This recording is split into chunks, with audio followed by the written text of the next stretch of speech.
vlog. Bakit ko to ginawang... Bakit ko to ginawang... Bakit ko to ginawang... Bakit ko to ginawa yung vlog ko? Bakit ginawa ko to yung vlog ko? Yeah.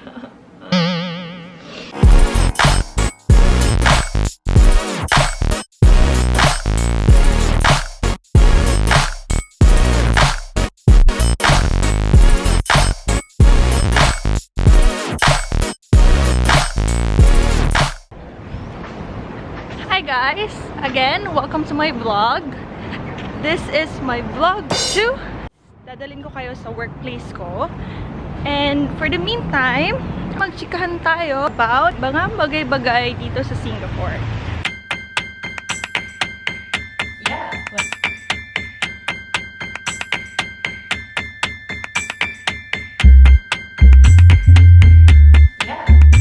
So ayun nga guys, number one fact dito sa Singapore is bawal tayo tumawid kung saan-saan. May mga traffic light na dapat nating sundin. And bawal din tayo mag-jaywalk.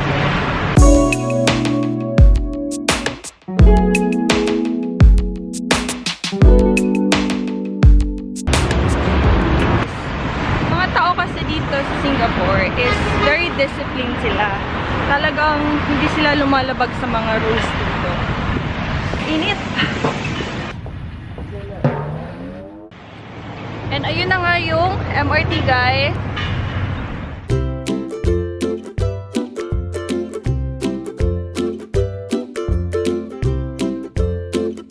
Guys, as you can see, dito sa mismong escalator is tumatawid sila from the left side kung gusto nilang talagang maghintay papuntang taas.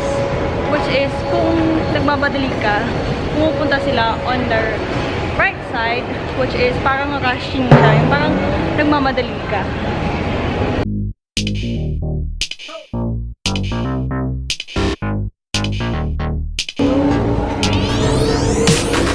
So, ayun na nga guys.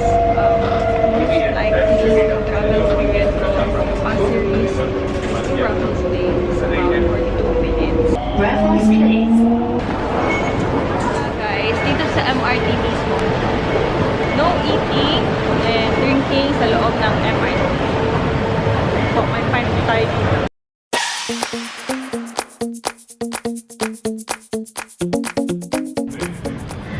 So, ayun guys. From MRT Raffles Place, papunta sa mismong work ko, maglalakad pa tayo. Which is, yung lakaran naman is nasa around 5-7 minutes.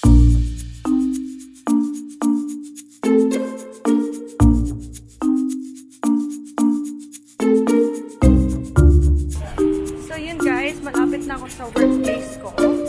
Actually, this is located at Boat Quay. Malapit lang sa Clarke Quay. I'm still new here kasi supposed to be nasa Raffles Place outlet ako. So, bawal dito mag-smoke or manigarilyo. Saan? Pwede kang manigarilyo sa mga certain places which is may talagang smoking area sila. Designated talaga yun sa mga taong naninigarilyo. Oh no! So, dito na nga tayo guys sa workplace ko. So, I need to do mise en place muna. Kasi opening is 11 AM. Alright, so mamaya ulit guys. See you!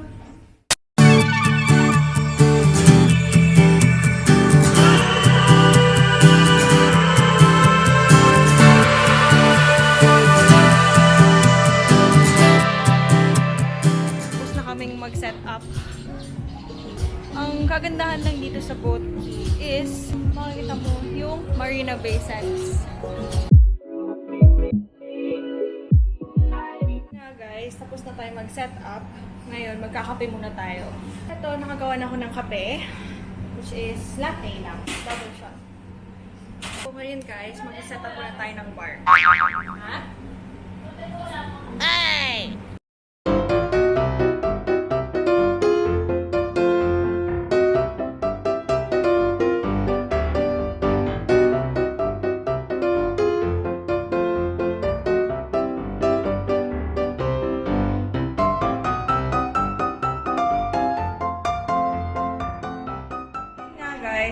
lang mag-set up ng bar. So, tsaka saktong 11 na din at mag-open na kami ng store. Napaka-sweet talaga ng aking love at inayos niya ang aking gamit for vlogging, which is ito yung Osmo Pocket, nandito yung mga charger, at itong G7X. Thank you, love! May pakikalala ko sa inyong mga chicks. Go! Hi! Ay, sorry. So, this is Alexis. Here's Angela. Baby princess. Yes. Yeah. So, guys, Alexis will be the one to take over my vlog today. So, here you go. It's my takeover. Let's do an introduction on our staff. So we have Noveline here, writing the color. Yeah. We have Ryan.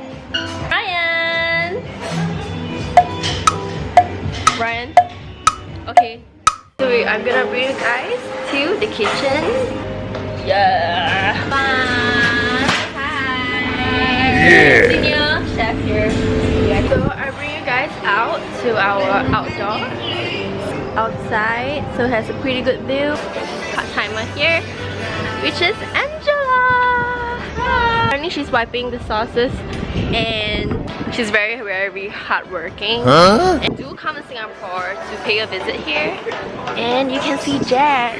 Wow. Our restaurant manager. I'm doing a vlog. Hi. Yeah, introduce yourself. Hi, my name is Bjorn. I'm Pinoy. What's that? So we're gonna end off the vlog here and follow her on Instagram. Angela.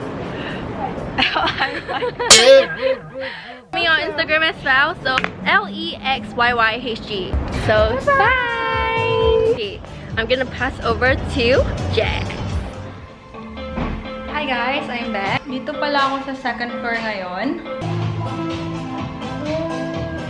Another fact. Bawal dito yung mga chewing gum.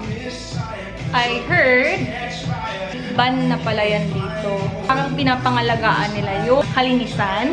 Tapos, mga places, in a certain places din. Kasi, di ba sa atin, especially yung mga chewing gum, saan lang dinidikit, dinudura, di ba? Tapos, mahirap tanggalin. So, parang ganun yung nangyayari. Kaya binan nila yung chewing gum. Dito sa Singapore, napakalinis. Talagang makikita mong ang linis-linis. So guys, mini-maintain nila yung kalinisan nila, especially sa mga kalsada. May one time na uwi ako ng late na, mga nasa 12.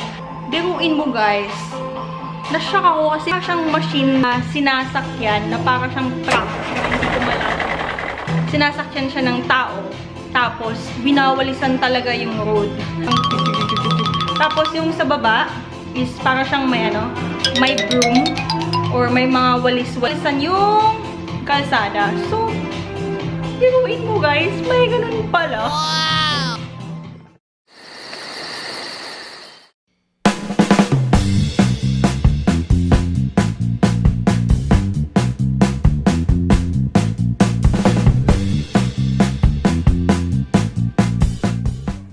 So, ayun guys, may mga friends pala ako dito na gusto ko ipakilala sa inyo.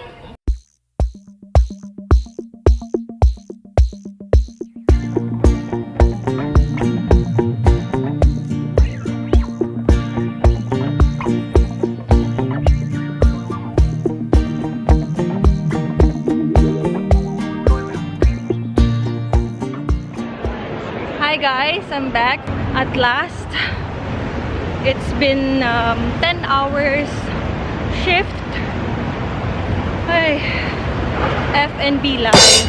Kaway-kaway sa mga F&B dan. Ay, nakaka-relate kayo. Uuwi na tayo guys. Yeah. Wala na akong energy. Oh, no! Naubos na kanina pa. Anyway, another fact dito sa Singapore. Sabi ko kanina, napakalinis ng Singapore, which is talagang totoong-totoo yun. Dito sa Singapore kang tapon ng mga basura kung saan-saan. Every places dito sa Singapore, may makikita ka talagang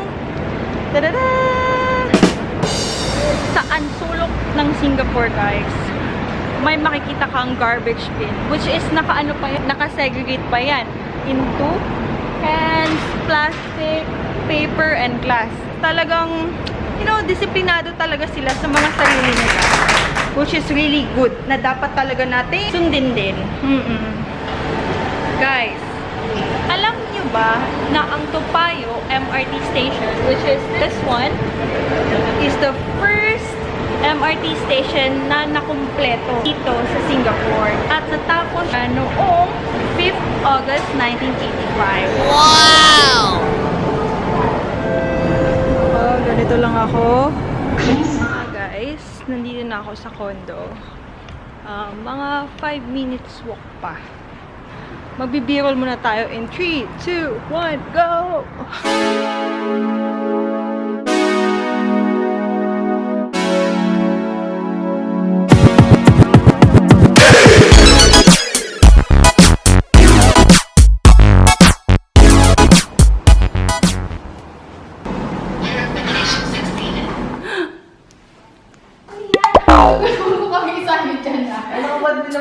Ito yung mga friends ko.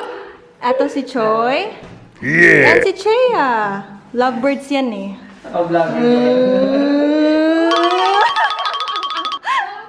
Oops. Anyway guys, nandito na tayo sa room ko. Tada! Guys, I just want to thank you all for the time na binigay nyo sa vlog ko. The main purpose of this vlog from the very beginning, talaga guys, yung hindi pa talaga ako nag-vlog, yung usap pa lang kami ni Carl, na gusto ko talagang mag-vlog. Hindi dahil gusto ko yung kumikita tayo, YouTuber, mga ganan. Pero, yung main goal ko dito is mapakita ko sa inyo experiences ko as an OFW. Also, to showcase what is Singapore then. And hopefully, ma-achieve ko. Kasi nagsastart pa lang ako. Introduction sa work ko. There for about 4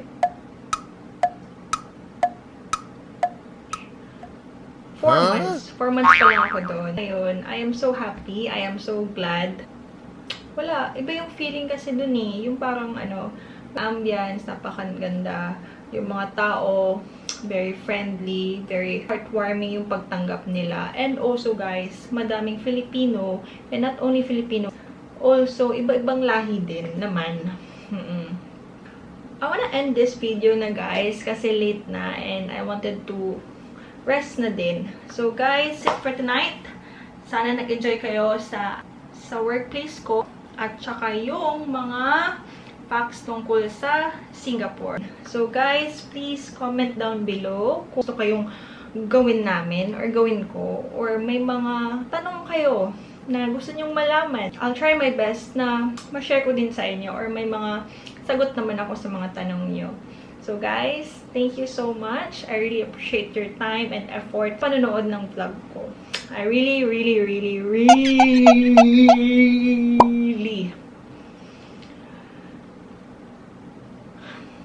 yes. Anyway, so guys, please comment down below, like, share, and subscribe. And I'll see you in my next vlog. Sana may natutunan kayo at sana baunin nyo din yun kung gusto nyo pumunta dito sa Singapore. At least aware na tayo. Good night, guys!